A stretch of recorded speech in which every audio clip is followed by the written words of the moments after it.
내가 충만하신 우리 주 아버지 하나님, 저희를 구원하여 주신 은혜 진심으로 감사를 드립니다. 죄인 되었을 때 저희를 인도해 주시고 영원한 속죄를 깨닫게 하여 주신 은혜 감사를 드립니다. 또 구원받은 이후에도 주님 품 안에서 말씀으로 양육해 주시고 또 함께 교제하며 주님의 사랑을 나눌 수 있게 하여 주심도 감사를 드립니다. 저희들 악한 자의 유혹에 넘어가지 않도록 지켜주시옵시고 세상의 유혹에 빠지지 않도록 지켜주시옵소서. 저희들 삶 가운데에서 주님만을 높이고 또 복음을 위해서 살아갈 수 있게 도와주시옵소서.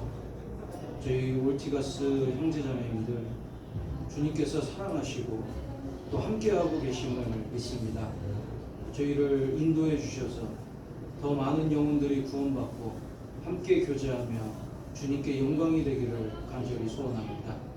그것을 위해 저희 각자를 주님께서 보살펴 주시고 양육하여 주시옵소서. 오늘 말씀을 공부하는 가운데에서 저희가 마땅히 깨달아야 할 바를 깨닫게 도와주시옵소서. 모든 것 주님께 의지하며 예수님의 이름으로 기도드리옵나이다. 아멘. 루키 4장을 보시겠습니다.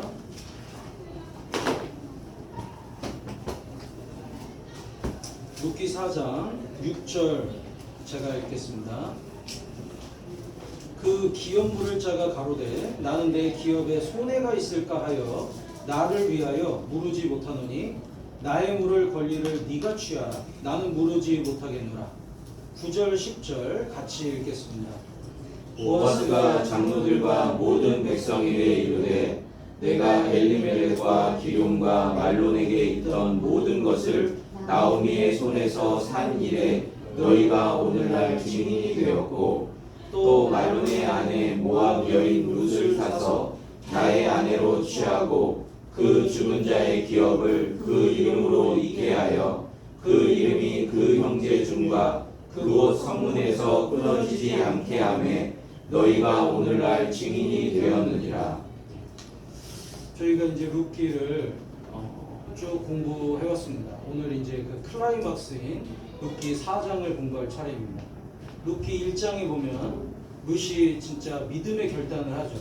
하나님이 진짜 누가 참 하나님이신지 알게 되고 그 하나님을 따르겠다고 결단을 합니다. 그래서 이 모압 여인 룻이 베들레헴 이스라엘 땅으로 오잖아요. 이제 루키 2장에 보면 하나님의 섭리를 볼 수 있어요.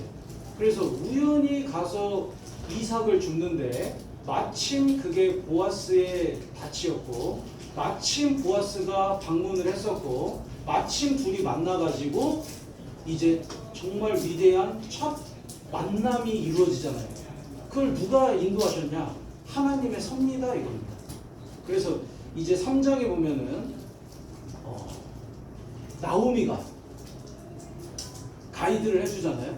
그래서 나오미가 조언을 해줘서 이제 룻이 순종하고 그래서 룻이 청혼을 하는 거죠.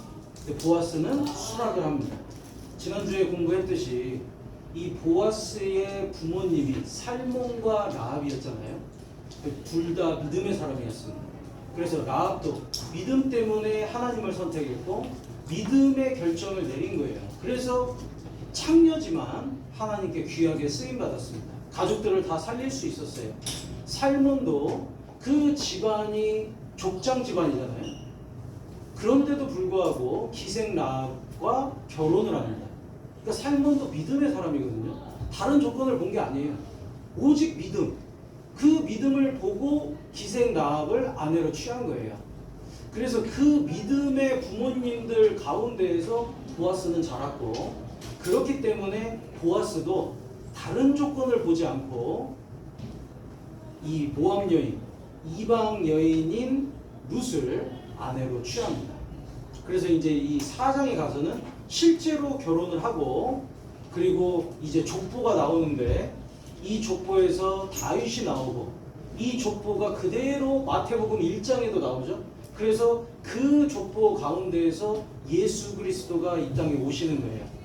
그래서 이 4장은 정말 클라이막스라고 할 수 있습니다.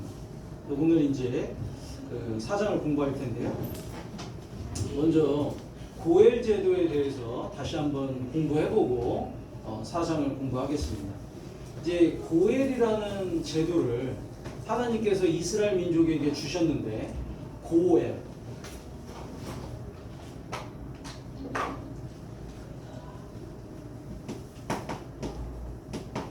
영어로는 됐습니다. 이 친족이라는 뜻입니다. 친족.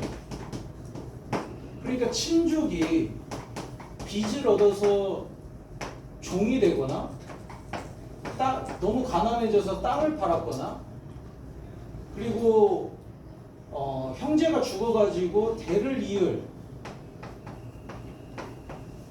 이을 수 없거나 이런 경우에 친족이 빚을 갚아주고 해방을 시켜주는 거예요.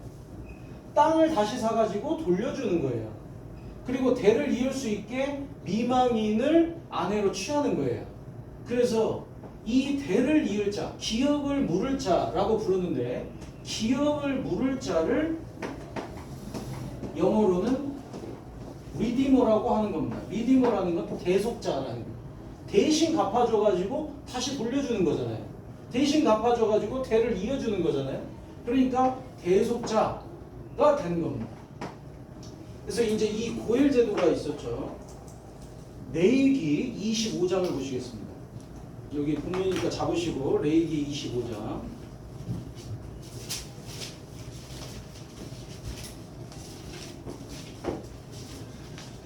레위기 25장 47절입니다.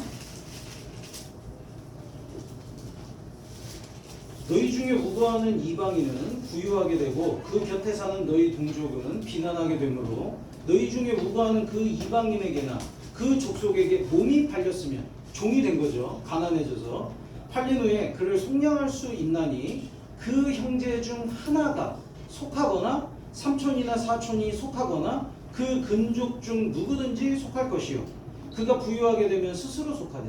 그러니까 친척 중에 누구든지 대신 값을 내고 이 종된 친척을 구해줘야 한다라는 겁니다. 이게 고엘 제도예요.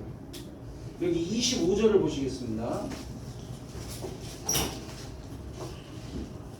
25절에 만일 너희 형제가 가난하여 그 기업 얼마를 팔았으면 땅을 팔았습니다. 그러면 그 근족이 와서 동족에 판 것을 물을 것이요. 그래서 다시 값을 지불하고 돌려줘라. 민수기 25장을 보시겠습니다. 지난주에 찾았었죠? 민수기 25장.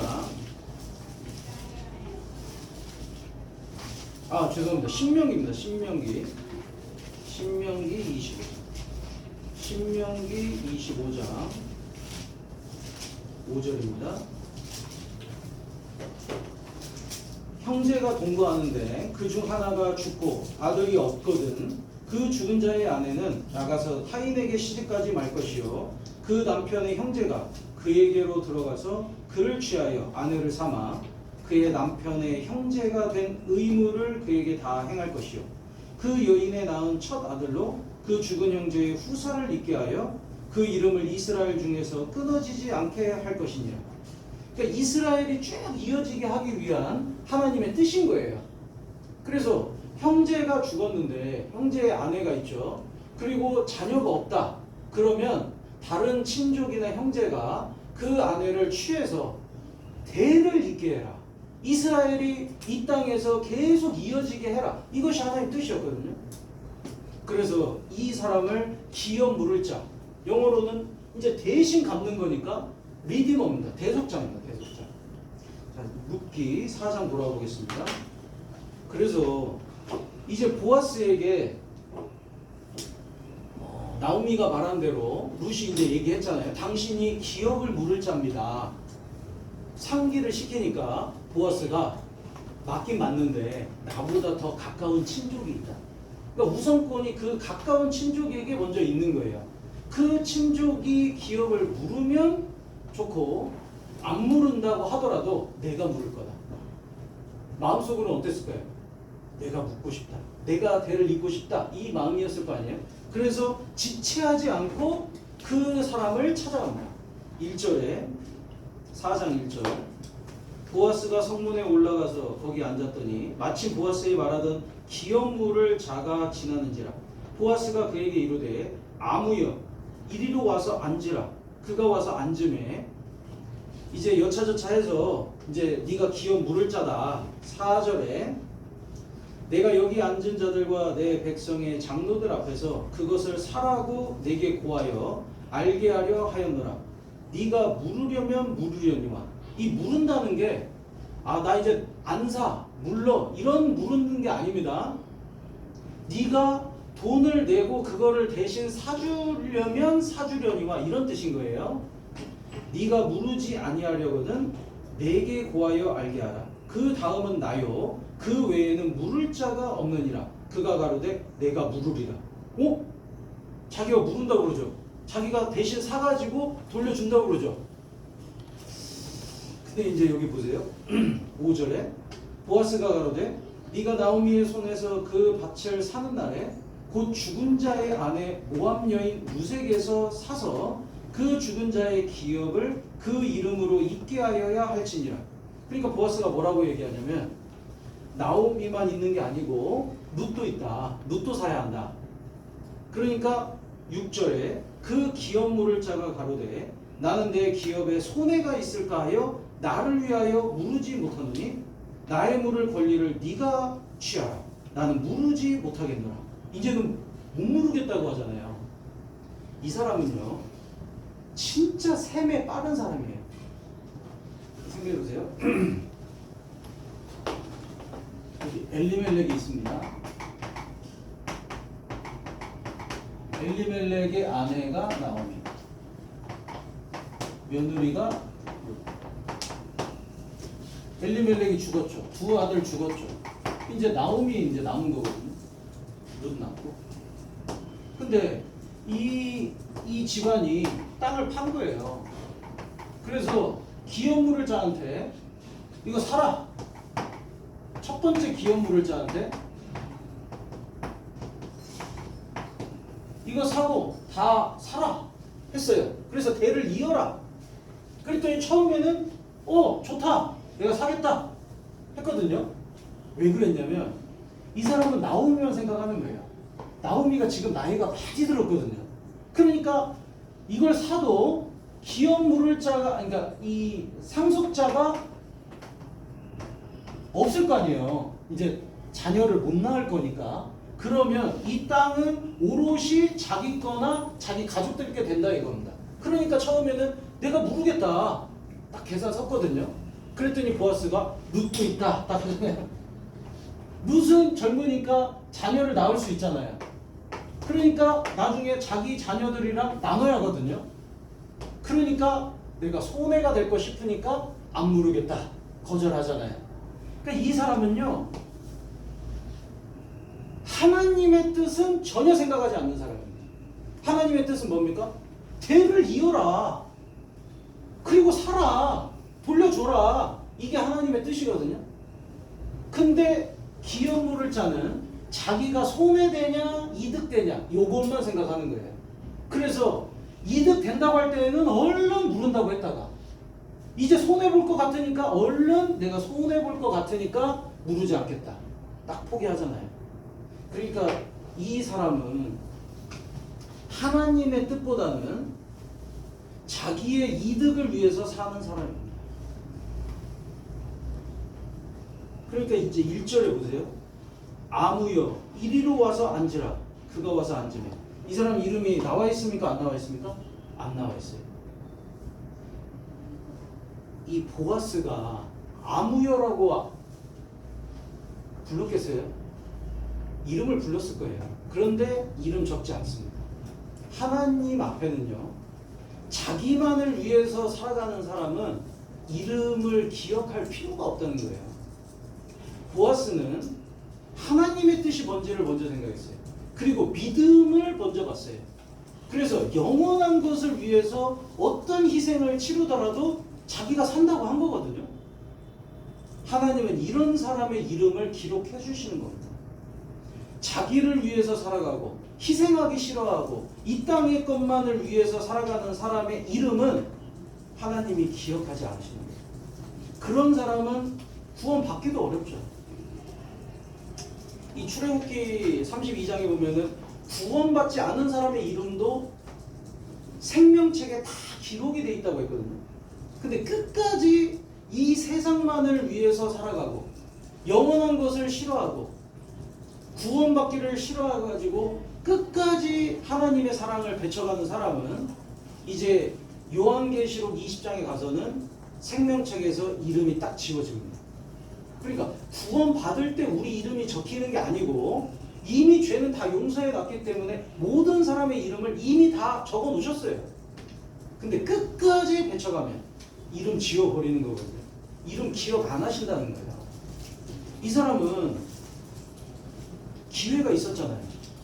룻의 남편이 될 수 있는 기회, 하나님의 축복의 통로가 될 수 있는 기회, 예수님이 이 땅에 오시는 데에 쓰임받을 수 있는 기회. 그런데 자기에게 손해가 될까봐 그 모든 기회를 거절했습니다. 그래서 이 성경을 보면요, 너무 소중한 기회를 놓치는 사람들이 있는 거예요. 이 창세기 25장에 보면 에서가 나옵니다. 에서는 팥죽 한 그릇에 장자의 명분을 팔았잖아요.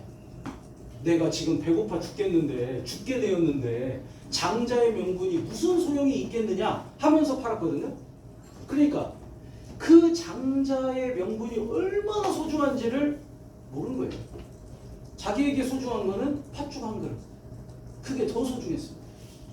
장자의 명분은요, 하나님의 모든 축복을 받는 통로였습니다. 근데 그거는 필요 없는 거예요.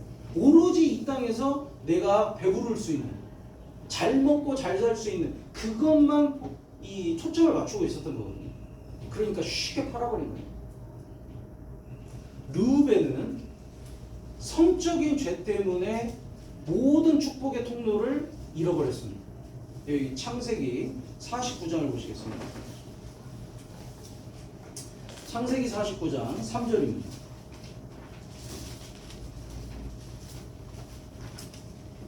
여기 보면 이제 야곱이 거의 죽게 되었어요. 그래서 자기 자녀들에게 축복을 하는 거예요. 근데 축복을 할 때 르우벤은 축복하지 않습니다. 여기 3절에 보면 르우벤아, 너는 내 장자요 나의 능력이요 나의 기력의 시작이라. 위강이 초등하고 권능이 탁월하도다마는, 너 진짜 대단하다. 그리고 너는 내 장자 아니냐. 그러니까 모든 축복을 받을 수 있는 자격이 있지만은 너는 다 잃어버렸다. 왜요? 4절에 물에 끓음 같았은즉 너는 탁월치 못하리니 네가 아비의 침상에 올라 더럽혔습니다. 그가 내 침상에 올랐었도다. 이 침상에 올랐다는 게요, 이 야곱의 첩이 있었습니다. 비라라고. 그러니까 자기에게는 이 뭐죠? 서모죠, 서모. 서모 비라를 범한 거예요. 그래서 내 침상을 더럽혔다고 했습니다. 근데 그때에는 이 야곱이 아무 얘기 안 했거든요. 근데 마지막 죽는 순간에 그걸 딱 드러내요. 그러니까 한 번도 잊은 적이 없는 거예요. 그것 때문에 너는 정말 탁월하고 능력도 많고 장자지만은 모든 축복은 못 받게 될 거다. 그 죄 때문에 모든 걸 잃어버립니다. 그러니까 정말 우리가요, 구원받을 수 있는 기회가 있었는데 놓치는 사람들 있잖아요. 베스도가카 같은 경우도 시방은 가라, 나중에 기회 되면 부르겠다. 바울 사도 앞에서 그렇게 얘기합니다. 바울이 복음을 전했거든요. 두려운 마음이 있었어요. 더 알고 싶었어요. 근데 시방은 가라, 뒤로 미룬 다음에 다시 불렀다는 얘기가 없습니다. 놓쳤어요. 구원받을 수 있는 기회가 있었는데 놓쳤어요. 구원받은 다음에도 주님께 진짜 귀하게 쓰임받을 수 있는 기회가 있거든요. 근데 그걸 놓치는 사람들이 있습니다. 얼마나 아까워요. 따갈로그로는 사양 그러잖아요. 사양. 너무 아깝다고. 삼손은 이 땅에서 제일 힘센 사람이었잖아요. 하나님이 힘을 줬잖아요. 근데 들릴라의 품에서 나오지를 못해가지고 그 머리가 깎이고 힘 다 잃어버리고 눈은 뽑히고 얼마나 비참해졌어요. 주님께 쓰임을 받을 수 있는 기회를 그 성적인 죄 때문에 다 날려버린 겁니다. 사도행전 1장을 보시겠습니다. 사도행전 1장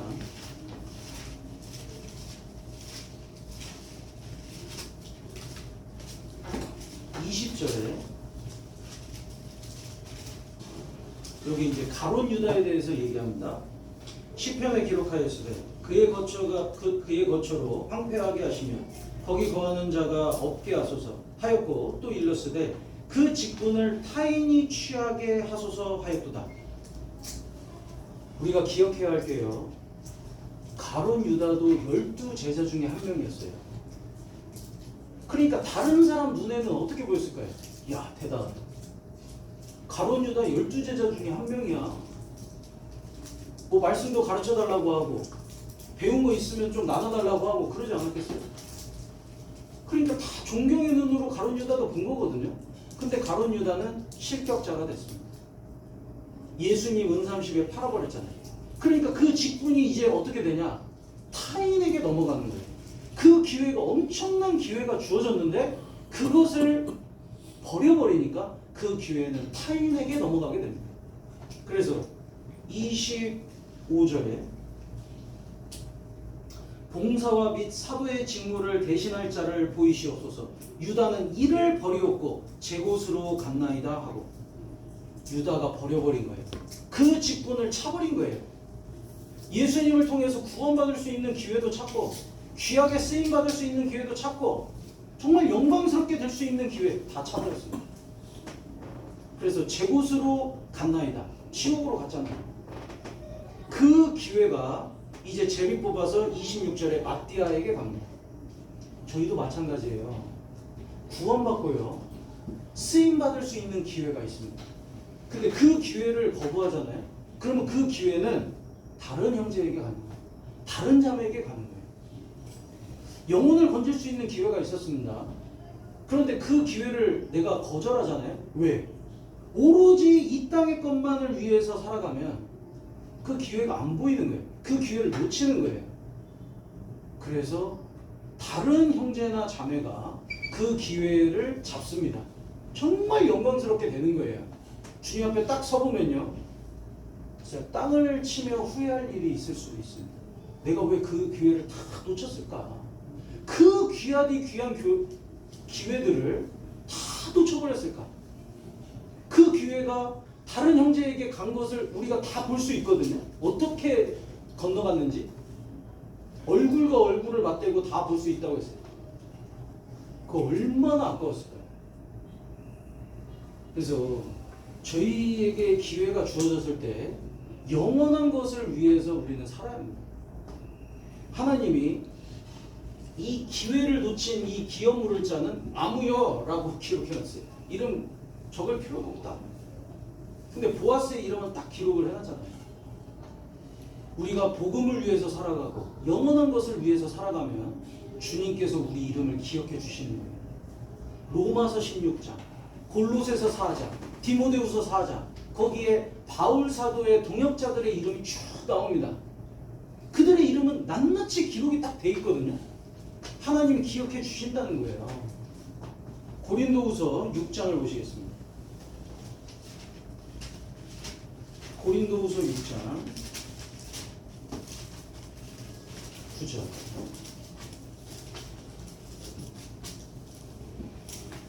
고린도후서 6장 9절. 무명한 자 같으나, 이 땅에서는 우리가 무명한 자죠. 만약에 자기 이름을 구글링 한번 해보세요. 뭐가 나오나? 아무것도 안 나올 거예요. 뭐 기사가 하나 나오겠어요? 사진이 하나 나오겠어요? 아무것도 안 나옵니다. 우리는 무명한 자예요, 이 땅에서는. 그런데 고린도후서 6장 9절에 무명한 자 같으나 유명한 자예요. 유명한 자예요. 하나님 앞에는 우리는 유명한 자예요.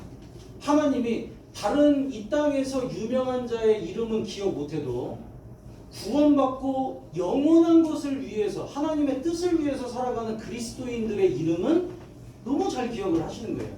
그들이 하나님 앞에는 유명한 자입니다. 죽은 자 같으나 보라 우리가 살고 징계를 받는 자 같으나 죽임을 당하지 아니하고 근심하는 자 같으나 항상 기뻐하고 가난한 자 같으나 많은 사람을 부유하게 하고 아무것도 없는 자 같으나 모든 것을 가진 자보다. 우린 다 가지고 있잖아요. 주님 갖고 있으면 다 가지고 있는 겁니다. 이 땅에서는 무명한 자 같지만 유명한 자라고 했어요. 왜? 영혼을 위해서 살아가니까. 짐 엘리엇 아시죠? 짐 엘리엇이 휘튼 대학교 명문입니다. 휘튼 대학교 수석으로 졸업했어요. 그리고 다른 4명하고 같이 선교사가 됩니다. 이 5명의 선교사가 정말 오지를 가려고 계획을 많이 했어요. 준비를 많이 했어요. 그래서 와다니족, 이 와다니족이 이제 제가 알기로 식인종으로도 알고 있거든요. 그리고 너무 외지인과 접촉이 없으니까 외지인이 딱 들어오면 다 죽이는 거예요. 무조건 죽여요. 근데 그들에게도 복음을 전해야 한다고 믿고 갑니다. 다 죽인다. 근데 시체를 발견해 보니까 주머니에 총이 있었어요. 총을 사용하지 않았어요. 왜? 그들은 구원을 안 받았잖아요. 그래서 다 죽임 당하는데 2년 후에 그 5명의 아내들이 또 가요. 근데 이 와다니족은요, 여자들은 잘 안 죽인대요. 연약하다고 해가지고. 그래서 이 아내들이 복음을 전합니다. 16년 동안. 그래서 그 마을 전체가, 책에 보면은 마을 전체가 구원받았다고 되어 있어요. 그리고 자기 남편, 그러니까 짐 엘리엇을 죽였던 한 명이 목사가 돼요. 이 짐 엘리엇이 했던 말이 있어요, 일기장에. 영원한 것을 얻기 위해 영원하지 않은 것을 버리는 자는 바보가 아니다. 영원한 것을 얻기 위해서라면 영원하지 않은 것, 이 땅의 것을 버리는 그것은 바보가 아니다. 저희가요, 하나님 앞에 설 때 이 말이 얼마나 값어치 있는 말인지, 진짜 이 말이 맞구나 라는 것을 더 깨닫게 될 겁니다. 다니엘서 12장을 보시겠습니다. 다니엘서 12장 2절. 다니엘서 12장 2절.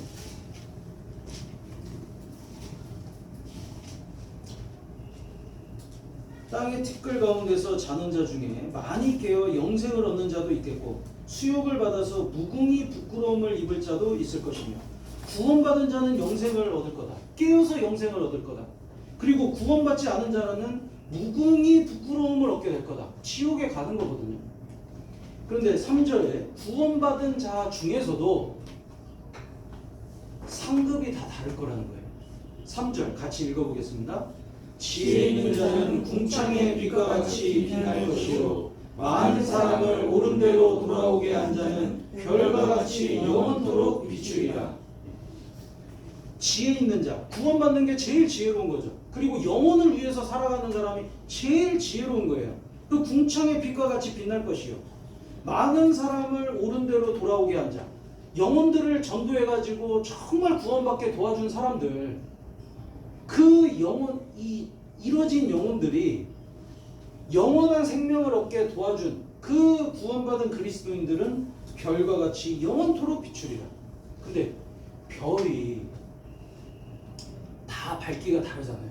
어떤 건 정말 밝고 어떤 거는 아주 희미하고. 그러니까 구원받은 그리스도인들이요, 복음을 위해서, 영원한 것을 위해서 얼만큼 희생하며 살아갔느냐에 따라서 상급이 다 다를 겁니다. 별들의 밝기가 다 다르듯이 저희가 주님 앞에 섰을 때 상급이 다 다른 거예요. 같으면 안 되죠, 사실. 기업 물을 자는 이 땅의 것만을 위해서 조금 더 손해 안 보려고 하나님의 뜻은 전혀 생각 안 하고 나는 못 물으겠다, 네가 물러라 하면서 그 하나님의 뜻을 포기했습니다. 보아스는 어떤 희생을 치러서라도 하나님의 뜻을 이루기 위해서 그리고 룻을 아내로 얻기 위해서, 믿음의 여인인 룻을 얻기 위해서 희생을 많이 한 거예요. 근데 생각해 보세요. 기업물을 짜는 손해를 하나도 안 보려고 했죠. 보아스는 희생을 다 어떤 희생을 하려고, 어떤 희생이든 다 하려고 했죠. 근데 누가 축복받았어요? 보아스가 축복을 받습니다. 그잖아요. 손해 하나도 안 보려고 했던 이 첫 번째 기업물을 사람은 다 잃게 되는 거예요. 주님 앞에 섰을 때요, 아무것도 없을 겁니다. 근데 모든 걸 희생하고 주님 뜻을 이루려고 했던 보아스는 다 받는 거예요. 그래서 저희가요, 영원을 위해서, 영원한 것을 위해서 살아가는 사람은 결코 손해보지 않습니다. 학계에서 한번 보시겠습니다. 학계 스가랴 말라기, 학계 1장, 학계에서 1장. 학계 스가랴 말라기니까 구약 성경 맨 끝에서 세 번째 성경이겠죠. 말라기서가 마지막 성경이니까. 학계에서 1장. 이 학계서 배경은 이렇습니다. 이스라엘 민족이 바벨론에 포로 잡혀가요. 이제 돌아왔어요. 그래서 예루살렘 성전 건축해라 했거든요. 근데 하다가 포기해버리는 거예요. 왜? 자기 앞가림 하기도 바쁜 거예요 이제. 그래서 자기 집 짓고 자기 생활하고 하나님의 전은 뒷전입니다. 그러니까 학계 선지자가 막 뭐라고 하는 거예요. 하나님의 일은 뒷전으로 하고 너희 집 짓는 데에만 빠르느냐? 책망했습니다. 그래서 3절에 여호와의 말씀이 선지자 학계에게 임하여 가라사대 이 전이 황무하였거늘 너희가 이때에 판벽한 집에 거하는 것이 가하냐. 이 전이 하나님의 집입니다. 성전은 아직 황무한데 너희는 집 짓고 그렇게 바쁜 거에 맞는 거냐? 이게 맞는 거냐? 5절에 그러므로 이제 나 만군의 여호와가 말하노니 너희는 자기의 소위를 살펴볼지니라. 네 삶을 한번 돌아봐봐라. 네 마음 한번 돌아봐봐라. 하나님의 전이 먼저여야겠느냐? 아니면 네 집 짓는 게 먼저여야겠느냐? 영원한 것을 위해서 살아가는 게 먼저여야겠느냐? 이 땅의 것을 위해서 살아가는 게 먼저여야겠느냐? 물어보고 계신 겁니다. 그래서 6절에요. 너희가 많이 뿌릴지라도 수입이 적으며 먹을지라도 배부르지 못하며 마실지라도 흡족하지 못하며 입어도 따뜻하지 못하며 일꾼이 삭슬 받아도 그것을 구멍 뚫어진 전대에 넣음이 되느냐. 그러니까 일은 많이 하는 거예요. 근데 남는 게 없어요. 왜? 하나님을 위해서 살지 않으니까 하나님이 전대의 구멍. 그러니까 이 포켓에요? 구멍을 딱 놔버렸어요. 그러니까 아무리 집어넣어도 다 셉니다. 돈을 많이 모아보려고 하고 열심히 일해보는데 다 뒤돌아보니까 남는 게 없어요. 봤더니 구멍이 나요. 하나님이 구멍 내가지고 다 손해보게끔. 영원한 것을 위해서 살지를 않으니까 하나님도 더 축복해 주실 이유가 없는 거예요. 여기 뒤에 또 보시면요. 7절에 나 만군의 여호와가 말하느니 너희는 자기의 소유를 살펴볼지니라. 자기의 소유를 살펴볼지니라. 자기의 소유를 살펴볼지니라. 제발 자기를 돌아보라고 계속 말씀하십니다. 9절에 너희가 많은 것을 바랐으나 도리어 적었고 너희가 그것을 집으로 가져갔으나 내가 불어버렸느니라. 나 만군의 여호와가 말하노라. 이것이 무슨 연고뇨? 내 집은 황무하였으되 너희는 각각 자기의 집에 빨랐음이니라. 하나님의 성전은 아직도 황무해요. 치워지질 않고 있어요. 그런데 자기 집에는 너무 빠르게 벽돌 날르고 지붕 올리고 자기 집에는 너무 빠른 거예요. 이 땅의 것을 위해서는 엄청나게 노력을 많이 하고 많이 모아보려고 하는데 영원한 것을 위해서는 이만큼도 희생하지 않으려고 하는 마음이 하나님 앞에는 너무 악해 보이는 거예요. 그래서 너는 네 소위를 살펴볼지니라. 저희도 돌아봐야 돼요. 혹 내 마음에 주님을 위해서 쓰는 거에 있어서는 인색한 마음이 없는지 돌아봐야 합니다.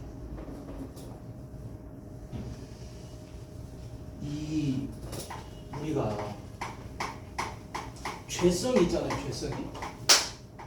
그러니까 나를 위해서나 이 땅을 위해서나 우리 가족을 위해서는 아끼지 않고 쓰는데 영원한 것을 위해서 하나님의 전을 위해서 교회를 위해서 또 복음을 위해서 이 쓰는 거에 있어서는 인색한 마음이 있을 수 있거든요. 그게 우리 죄성입니다.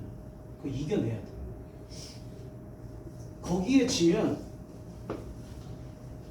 나는 손해를 볼까 싶어서 못 모르겠다 라고 얘기했던 첫 번째 기업 물을 자의 삶을 살게 될 겁니다. 어떤 사람이 아팠어요. 가지고 하나님께 기도합니다. 하나님 저를 낫게 해주시면 내 집을 팔아가지고 하나님께 드리겠습니다. 뭐 대단한 약속했죠. 근데 진짜 나은 거예요. 죽을 병에서 나았어요. 그러니까 이제 고민이 되는 거예요. 화장실 들어갈 때랑 나올 때 다르다고. 이제 집을 팔아서 드리려니까 아까워요. 그래서 꾀를 낸 게 이겁니다. 이제 집을 파는데 광고를 내잖아요. 집 10,000원. 이 집이 엄청 좋은 집인데 10,000원. 근데 이 집을 살려면 옆에 있는 나무도 반드시 함께 사야 함. 나무는 얼마냐? 10억. 그러니까 이제 다른 사람이 샀어요. 10억 1만 원에 이걸 다 같이 이제 산 거죠. 그리고 이제 이 사람이 이러는 거예요. 하나님 앞에. 하나님 여기 10,000원 있습니다. 제가 집값 한 돈 드린다고 했잖아요. 여기 10,000원 있습니다. 이 10억은? 이 10억은요 나무 판 돈이에요. 이거는 아니에요.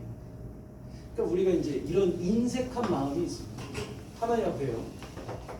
요 정도면 되겠지. 근데 뭐 이 정도까지 또 들으면 될까? 이 정도면 되겠지. 저희가 이제 내리사랑이라고 하잖아요. 부모님께 저희는 정말 엄청난 은혜를 받았어요. 근데 그 은혜가요, 자식들이나 가족들한테는 잘 갑니다. 근데 이걸 다시 올리려고 보면 어때요? 이 정도까지 필요하실까? 조금 적고. 이건 좀 저번에 또 드렸는데 또 적고 또 적고 해가지고 정말 인색하게 드리는 게 저희 죄성인 거예요. 그래서 밑으로는 잘 가는데 위로는 잘 안 올라가요. 더 위로 올리려면 주님께 올려야 하는 거잖아요. 이거는 잘 안 되는 거예요. 이게 우리가 극복해야 할 죄성입니다. 그래서 영원한 것을 위해서 살아가는 그리스도인이 되어야지 이 땅의 것을 위해서 살아가는 그리스도인이 되면 안 될 겁니다. 그리고 이제 이 룻기를 보면요, 정말 잘 되어 있는 게 여기 보아스가 있고 나오미가 있고 룻이 있잖아요. 룻은 죄인의 그림자다. 룻은 모압 여인이었죠. 그러니까 이스라엘 라인에 들어올 수가 없는 사람이에요. 이스라엘의 축복을 받을 수 있는 자격이 안 돼요. 그런데 들어왔거든요. 저희가 죄인입니다. 근데 주님의 은혜로 저희도 주님의 축복을 받을 수 있게 됐어요. 나오미는 성령의 그림자예요. 나오미가 룻을 인도해가지고 보아스를 만나게 했잖아요. 그리고 조언을 해가지고 룻이 결국에는 보아스와 결혼하게 돕습니다. 성령의 역할이 뭐냐? 영혼들을 인도해서 예수님을 만나게 하는 역할을 하는 거예요. 복음을 깨닫게 도와주는 거예요. 그것이 성령의 역할입니다. 보아스는 대속자잖아요. 대속자. 대신 갚아준 사람이잖아요. 예수 그리스도시죠.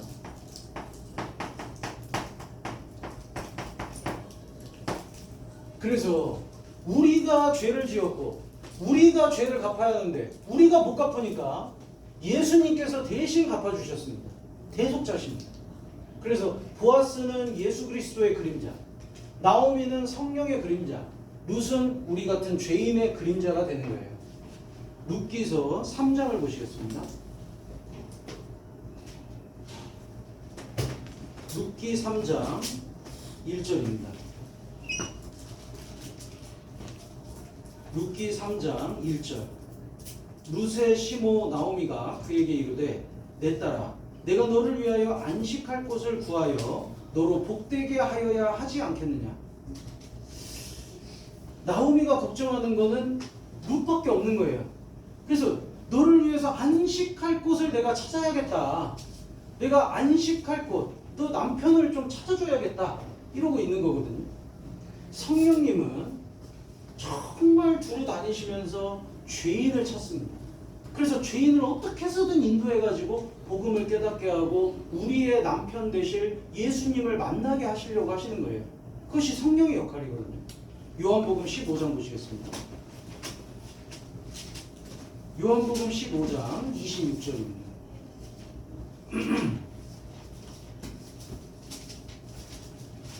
요한복음 15장 26절. 내가 아버지께로서 너희에게 보낼 보혜사 곧 아버지께로서 나오시는 진리의 성령이 오실 때에 그가 나를 증거하실 것이요. 여기 성령님을 뭐라고 불렀냐면 보혜사라고 불렀습니다. 영어로는 헬퍼예요. 헬퍼. 그래서 성령님은 돕는 분이세요. 예수님께로 갈 수 있도록 돕고 복음을 깨달을 수 있도록 도우시는 겁니다. 그래서 그가 나를 증거하실 것이요. 성령님이 예수님이 누구신지를 증거하고 예수님이 하신 일을 증거해서 깨닫게 해주시는 거예요. 진리의 성령이라고 했잖아요. 그러니까 구원받은 사람이요 분별이 안 되잖아요. 그러면 구원받은 게 아닌 겁니다. 진리의 성령이 들어오셨는데 진리를 구별을 못해요. 그러니까 이런 분 있죠. 저는 구원받았어요. 그런데 유튜브에서 나오는 거나 라디오에서 나오는 모든 설교가 다 맞대. 절대 구원이 아닙니다. 진리의 성령이 있으면요 분별이 되는 거예요. 구원받지 않은 목사가 얘기하는 것도 다 좋은 말이라고 받아들이는 건요 성령님이 없다는 가장 큰 증거입니다. 분별을 못하는 거예요. 구원을 받으면요 진리의 성령이 오시기 때문에 분별이 돼요. 오 이상하다. 저는 구원 얘기가 아닌데 저렇게 구원받는 거 아닌데 왜 저렇게 말씀하시지? 저거 틀린데? 이게 분별이 되거든요. 분별이 안 된다. 성령이 없다는 얘기고 구원이 아니라는 얘기입니다. 그건 너무 확실한 거예요. 근데 이 진리의 성령이 오시면은 나를 증거할 것이고 예수 그리스도에 대해서 증거해서 깨닫게 도와주시는 겁니다. 우리의 죄를 대속해 주신 대신 속량해 주신 예수님. 그래서 내 과거 죄도 현재 죄도 앞으로 지을 죄까지도 조건 없이 다 용서해 놓으셨다. 그걸 깨닫게 해주시거든요. 이걸 깨닫는 것이요 머리가 똑똑하다고 깨닫는 게 절대 아닙니다. 제가 그 서울대에서 전도집회 한 적이 있었거든요. 너무 확실하게 알았어요. 서울대생이면 얼마나 똑똑해요. 다 다 1등 했던 사람들 아니에요? 전도집회 하고 상담을 하는데 아무리 설명해도 이걸 못 깨닫는 거예요. 아니 어떻게 아무것도 안 했는데 죄가 없어지냐는 거예요. 그래서 우리가 할 수 없으니까 예수님께서 해주셨습니다. 설명. 그래도 이해가 안 가요. 그러니까 제가 확실하게 알았어요. 이게 똑똑하다고 깨닫는 게 아니다. 절대 똑똑하다고 깨닫는 게 아니라 성령님이 증거해 주셔서 도와주셔야만 이게 깨달아지는 거예요. 그러니까 할머니도 깨닫잖아요. 아무것도 안 배운 초등학교도 안 나온 분도 깨닫잖아요. 그거는 똑똑해서가 아닌 거예요. 겸손한 마음으로 구원받기를 간절히 원하는 사람, 그 사람은 성령님이 도와주셔서 증거를 해주시는 거거든요. 그래서 깨닫게 됩니다. 성령님이 인도해 주셔서 우리도 예수 그리스도를 만나게 되는 거예요. 그리고 예수님은 우리의 죄를 대신 갚아주셨잖아요. 보아스같이. 갈라디아서 3장을 보시겠습니다.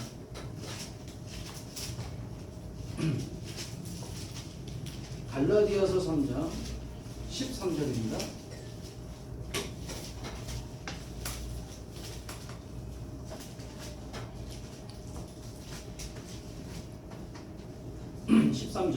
그리스도께서 우리를 위하여 저주를 받은 바 되사 율법의 저주에서 우리를 속량하셨으니 기록된 바 나무에 달린 자마다 저주 아래 있는 자라 하였습니다.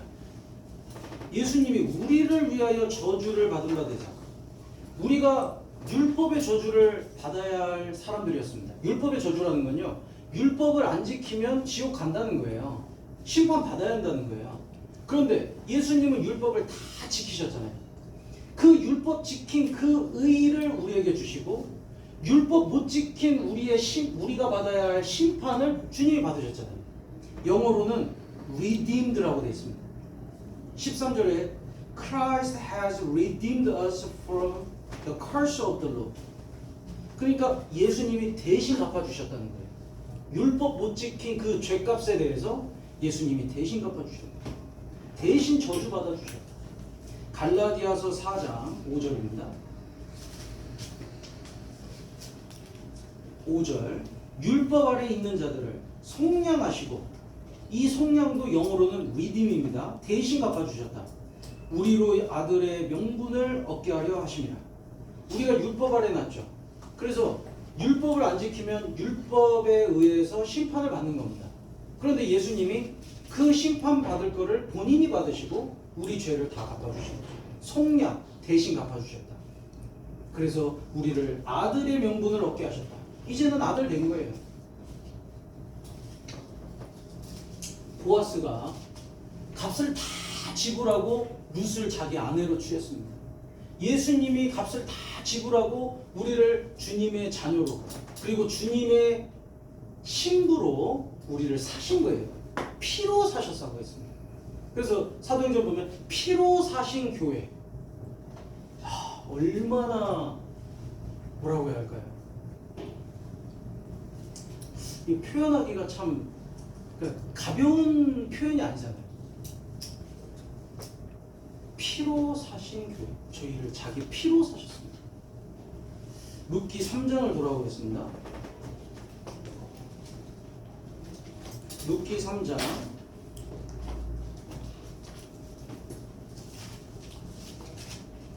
18절.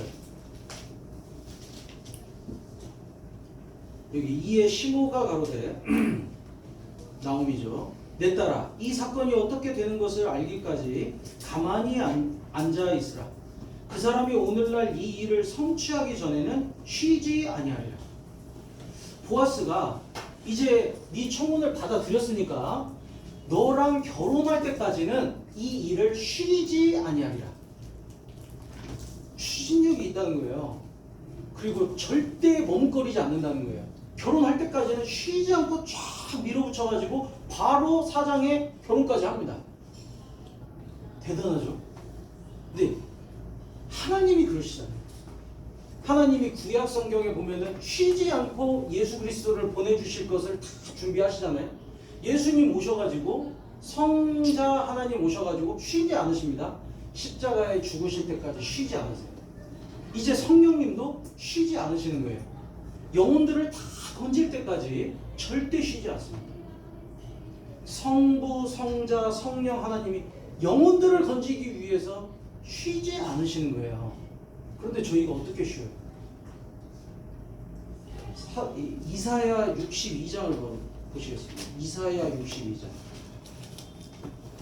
이사야 62장 1절입니다.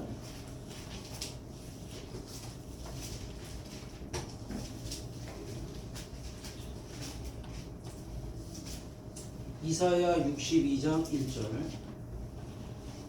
나는 시온의 공기가 빛같이 예루살렘의 구원이 횃불같이 나타나도록 시온을 위하여 잠잠하지 아니하며 예루살렘을 위하여 쉬지 아니할 것인지. 하나님이 뭐라고 하셨냐면 나는 쉬지 않을 거다. 나는 잠잠하지 않을 거다. 언제까지요? 예루살렘의 구원이 횃불같이 나타날 때까지. 횃불을 보고 다 몰려들기를 원하시는 거예요. 이 횃불이 활활 타기를 원하시는 거예요. 주님이요, 정말 우리를 구원할 때까지 쉬지 않으셨습니다. 근데 이제는 우리를 통해서 다른 영혼들을 건지기를 원하시잖아요. 근데 우리가 쉬면 어떻게 돼요? 주님은 아직 쉬지 않고 계시는데, 이 영혼들을 건질 영혼들이 너무 많아가지고 쉬지 않고 계시는데, 우리가 쉬면 안 되는 겁니다. 그래서요, 저희는 끊임없이 기도해야 합니다. 끊임없이 문을 두드려야 돼요. 말씀 다시 한번 들어보자고. 끊임없이 주님께 쓰임 받기를 간구해야 합니다. 주님이 쉬지 않으시기 때문에 우리도 쉬면 안 돼요. 룻기 4장 돌아보겠습니다. 룻기 4장. 그래서 이제 보아스가 룻기 4장 9절에 기업 처음으로 이제 물어야 할 자는 포기를 했고, 그래서 이제 신을 벗어가지고 보아스에게 줍니다. 그러니까 9절에 보아스가 장로들과 모든 백성에게 이르되 내가 엘리멜렉과 기런과 말론에게 있던 모든 것을 나오미의 손에서 산 이래. 내가 이제 내가 산다. 내가 어떤 값을 지불해서라도 내가 산다. 그리고 너희가 오늘날 증인이 되었다. 너희가 오늘날 증인이 되었다. 10절에 또 말론의 아내 모압 여인 룻을 사서 나의 아내로 취하고 내가 아내로 취한다. 그리고 너희가 그것의 증인이다. 저희는요 증인입니다. 그잖아요. 여기 나오는 이 증인들은 뭘 증언해야 하나요? 다른 사람이 물어보는 거예요. 룻이 이제 누구 아내야? 보아스의 아내지. 증언해야 합니다. 어떻게 아내가 됐어? 보아스가 다 지불하고 샀어. 어떤 희생을 치러서라도 그 팔렸던 것을 다 사가지고 되돌려 놨어. 그걸 증언해야 할 책임이 있잖아요. 이 증인들은. 저희도 이 증인들이 보아스의 일을 증언했듯이 저희도 예수 그리스도께서 하신 일을 증언해야 할 책임이 있습니다. 우리도 증인이잖아요. 예수님이 무슨 일을 하셨는데? 예수님이 누구신데? 예수님께서 오셔서 당신의 죄를 위해서도 죽어주셨다. 그거 증거해야 하잖아요. 그래서 사도행전에 보면요, 예수님의 제자들이 자기들을 소개하면서 우리들은 증인이다. 계속 얘기합니다. 우리는 증인으로 부름을 받았다. 우리들은 증인이다. 그래서 예수님이 하신 일을 계속 증거하고 있다 라고 얘기하잖아요.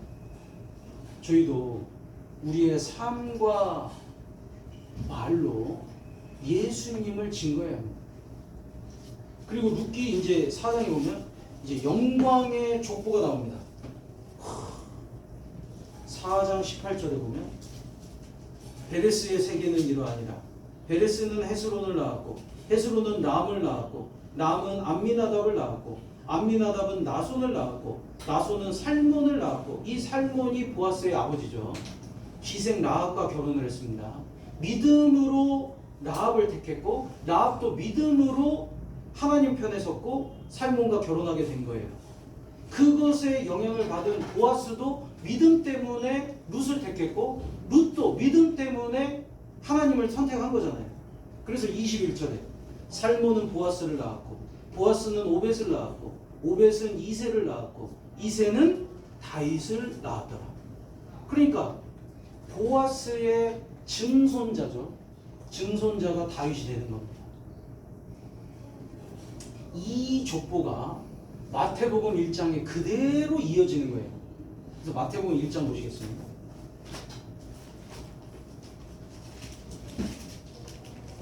마태복음 1장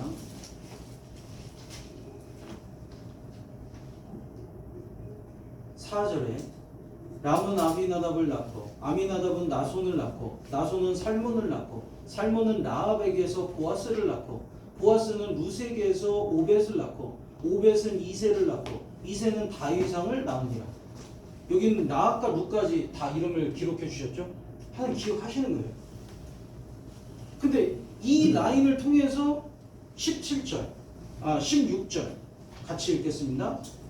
야곱은 마리아의 남편 요셉을 낳았으니 마리아에게서 그리스도라 칭하는 예수가 나시니라. 이 라인을 통해 가지고 예수님이 이 땅에 오시잖아요. 이 얼마나 영광이에요. 보세요. 석유를 여기에서 저기로 보내야겠어요. 그럼 송유관을 만들잖아요. 이 송유관이 얼마나 귀해요. 석유를 보낼 수 있는 거니까.